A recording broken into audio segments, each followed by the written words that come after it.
Sabi nila, ang mundo raw ay isang malaking quiapo. Maraming magsasabi na ito ang realidad at totoo. Pero nasa sayo pa rin ito kung paniniwalaan mo. Ang tanong, naglaan ka ba ng oras para rito? Tignan mo muna ang iba't ibang anggulo bago ka magbigay ng desisyon at maging desidido. Uulitin ko, ang mundo ay isang malaking quiapo. Maraming katotohanan ang ihahain sa iyo. Bago ka pumili, sana naranasan mo muna ito.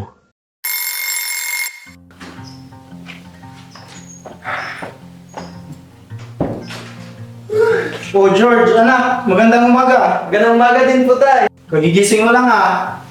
Magandang umaga nga pala. Isang oras na lang, tanghali na. Magandang umaga rin, tay. Napasarap lang po sa tulog. Hindi yun, tay. Panaginip ko yung punta ko sa Maynila. Sobrang excited ko na kasi. Aba, excited yung anak ko ha. Siyempre. Sabi pa naman ng kumpare ko, sa Manila daw, magulo. Magulo. Grabe ka naman, tay. Huwag ka naman ganun. Tinatakot mo yata ako, tay eh. O siya, sige. Kailangan ko nang umalis. Oras na oh. Malilate na ako sa trabaho. Sige po, tay. Sige, Nakakain na po ba kayo? tapos na. Mag-ingat ka dito ha. Sige po.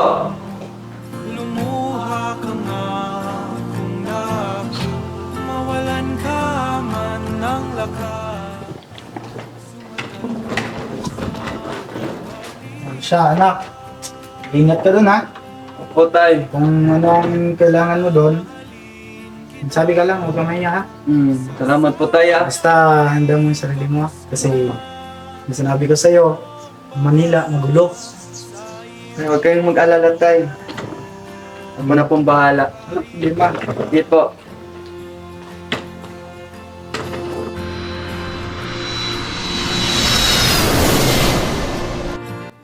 O pre! Oy, kamusta? Pre, kamusta pre? Tapos ka na mag-alcohol? Oo pre, tignan mo subject ko. Nakawalong subject ako this sem pre. At ang sakit pa doon, may document naman ako pre. Naku pre, todas ka. Kasi balita ako, marami na siyang iiyak niya. Sabi nga nila pre, kinakabahan na ako eh. Pero, tignan mo pre, ang kasunod niya, si Doc Astra pre. Sabi nila, mabait daw to pre, at mapagmahal sa klase. Wala na silang pala yan pre. Oo nga pre. So, kano ba yan pre?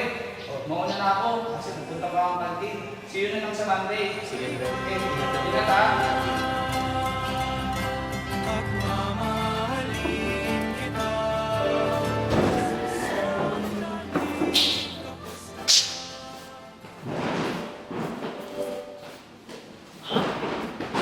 Suboy, Thanks pre. wala?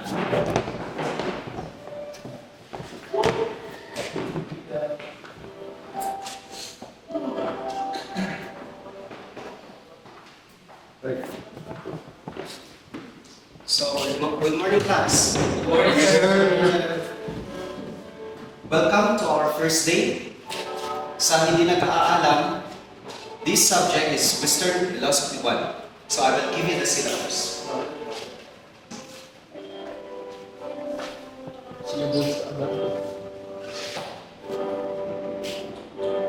Sir, Yes. baka po pwede tayo mag-include na mag-reporting po tayo para madagdagan po yung mga skills natin or malaman yung dapat natin ano po. Kasi maganda naman yata yun kapag matuto tayo sa sarili natin na mag-report kasi we are our future philosopher din, di ba? That's a good idea. So maybe we can include this and I will assign topic for each one of you. So thank you Jake for that idea. Sir, Oh yes.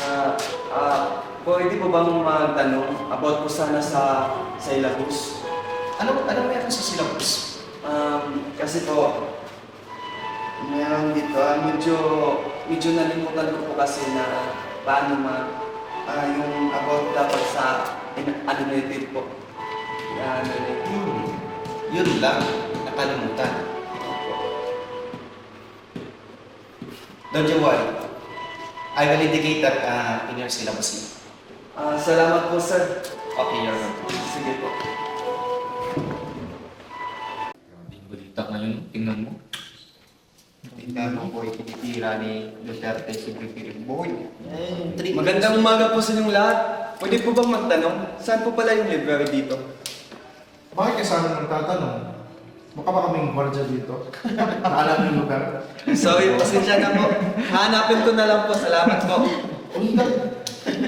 Bye-bye, boy. Bakit naman ganun yung sagot mo, pre? Alam mo, dapat lang yun. Kasi malaman niya kung sino yung batas dito. At may nabalitaan ako dun. Bagong lipat yun dito. Talaga? Ano yan? At legit ba yan? Basta, balik ako dun. Masyado doon bida-bida yan. Oo. At walang maraming ayaw sa kanya. Kaya doon yung parang gusto sa kanya. Bakit ayaw din? Tapos isa pa, iba na kasi ang reliyon niya. Eh maraming nakakabibit yan. Chris bro? Hindi kasi marunong magpatalo. Ay. Kaya wala Tatalunin ko yan, gusto sa pre. Tatalunin ko yan. Aba, di pwede yan. Nasa Manila siya. Teritoryo natin to. kanya. Tama. Dito, pre. Pre, nakailang basa na ako dito sa text na to. Hindi ko talaga maintindihan. Same lang naman tayo, pre. Tignan mo. Sobrang concentrate ko na dito. Pero, marami pa rin pumapasok sa isip ko, maliban dito. Ay, metaphysics. Bakit ang saya kaya nito? Hello. Balita ko pang nag-aaral kayo ng metaphysics dito ah. Oo, pre. Mahirap kasi intindihin to. Baka pwede akong tumulong sa inyo. Sige, pre. Upo ka, pre. Nag-aaral kasi din ako ng metaphysics. Oo, sige. Sabayan na lang natin to si... Okay ba talaga? Okay na, huwag na kayong mahiya. Ako lang to. Grabe naman. Sige. Ah, Upo ka, pre. actually kasi nahihirapan kaming intindihin tong phenomenology at kung ano ba yung realidad para sa kanila. Ay, nako. Batay sa aking pagkakaintindi, ito ang realidad ng phenomenology. The movement, bagay or mind and different, like example, tibol. Tapos, iniisip mo yung bagay na yon, Uy, different pala siya. baka makita tayo dito ni Gab, ah. Madamay pa tayo sa inis niya, sa kanya. Tsaka, di ba? May sinasabi si Gab sa atin tungkol sa kanya. Pero sige, pag pinairal natin yan, yari tayo nito bukas sa discussion. Wala na naman tayong may aambag. Sorry nga, pwede na ba? Sige, sige. Sorry. Yun nga. Ito. Tingnan mo to. Ito yung ginawa kong mapping kagabi. Like, the consciousness is kamalayan, di ba? We know naman that consciousness is kamalayan. Tapos, phenomenon is galing sa how to attain appearance in natural attitude and set us aside into sa ibang focus on example is intentionality or alam mo ang mga bagay, tapos outside influence focus on different experiences. Tapos before, if you think sa mind, it is about imagination service. Yun. At yung empathy, hindi pwede mag-exist at hindi din nakikita. Kapag conscious kayo or experience them, and uniqueness of it is the steps method, the three methods, the epoche, eidetic reduction, tansay ito. Pwede yung kan. Kaya pala, no? Kakatakot magmahal, no? Baka mapunta lang ako sa maling tao. Char! Kasi sabi kasi nila masakit daw kasi magmahal, masakit daw ang pag-ibig. Teka, parang Pag-ibig. may bigla akong na-realize. Ano yun? Parang yung nangyari sa atin, may sinabi si Gab tungkol sa kanya. Tapos naniwala naman tayo. Oo nga, no? May pagka-phenomenology pala yun. Di lang man tayo naglaan ng oras, no? Para pag-isipan yun ng mabuti. Oo nga. Okay lang yun. At least alam nyo yung totoo at ang tama, di ba? Oo nga. Huwag nyo na yung isipin. Kasi ganun talaga yung realidad. Mm-mm. Salamat ha. Oh, Salamat ha. Tara, At naintindihan pa namin yung ano mo, yung... yung topic natin para bukas. Tara, kantin tayo. Tara pre, kantin tayo pre.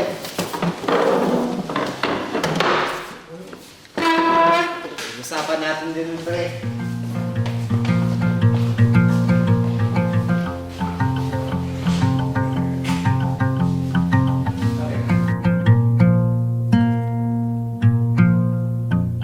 Wala mang tiyak sa mundo, walang maipapangako sa'yo. Ang tanging di magbabago, ang pag-ibig ko sa'yo.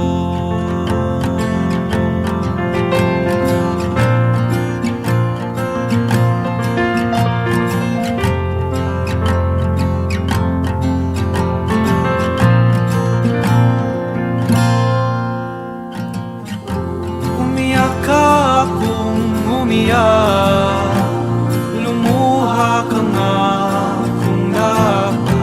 Mawalan ka man ng lakas, sumandal ka sa aking balikan. At mamahalin kita sa sandaling kapos ka na. Akong bahala sa iyo, kaibigan ko.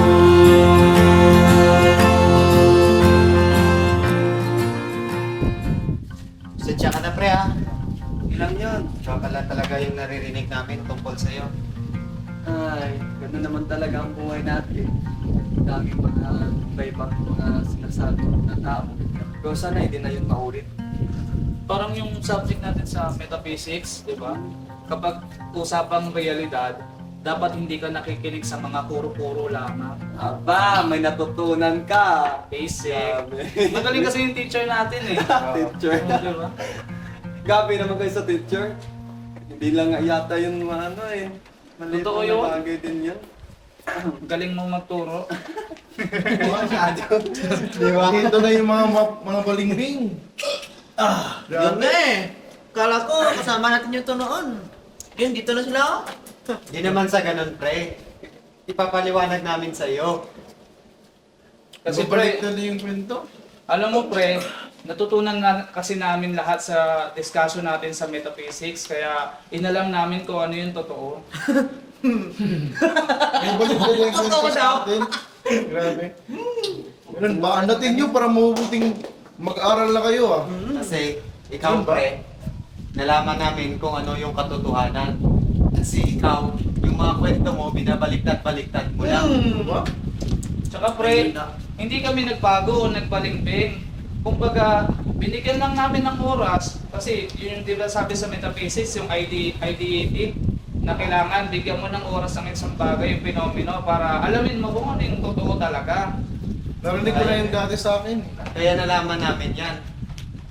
Narinig mo nga, di mo naman in-apply. So nag-i-imagine lang ako. Oo. Conscious naman ako. Kasi pre, hindi porkit nangyari sa'yo, ay mangyayari din sa amin. At yung mga iniisip mo, is ganun talaga siya. Bakit hindi na lang kaya tayo magkasundo dito, di ba? Oh, pwede naman tayo magkasundo dito. Hindi naman Diba? kami masama. Napapabibi ka pa eh. Ano pa, baby? Baby ko rin siya na balita. Di ba isa lang naman yung goal natin para mag-aral? Baka magtulong-tulungan na lang tayo. Ano? Sige, pasensya. Wala namang mawawala. Mamahalin kita sa sandaling kapos ka na. Akong bahala sa iyo, kaibigan ko.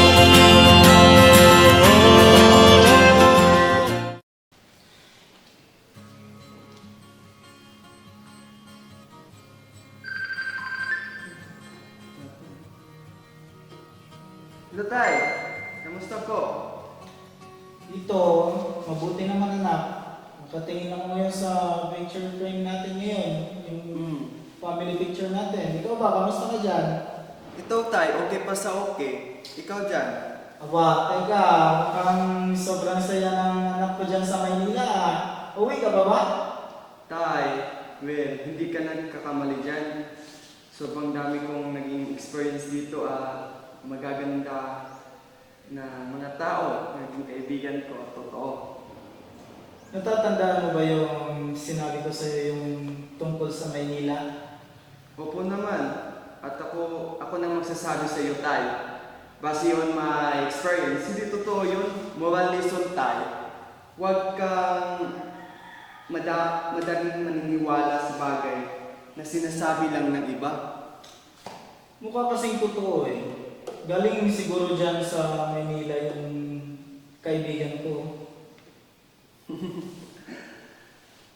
Tay, iba-iba ang karanasan natin. Pwedeng nangyari yun sa kanila, pero hindi ibig sabihin mangyayari din yun sa akin. Ganun ba yun? Oo, ganun yun. Natutunan ko din yan sa metaphysics namin, Tay. Balang araw, magiging greatest philosopher tong anak mo. Wait ka lang. Basta ba maging masaya ka lang dyan, okay na ako. Salamat ha, at napag-ano yung kalooban ko. Medyo nag-aalala lang kasi ako sa'yo eh. Huwag ka nagsad po dyan, Tay. Sige na, Tay. Sige, Mag-aaral sige. mo na ako. Ingat ka dyan ha. Sige. Bye. Minsan sa may kalayaan tayo'y nagkatagpuan. May mga sariling gimik at kanya-kanyang hangad sa buhay. Sa ilalim ng isang bubong, mga sikretong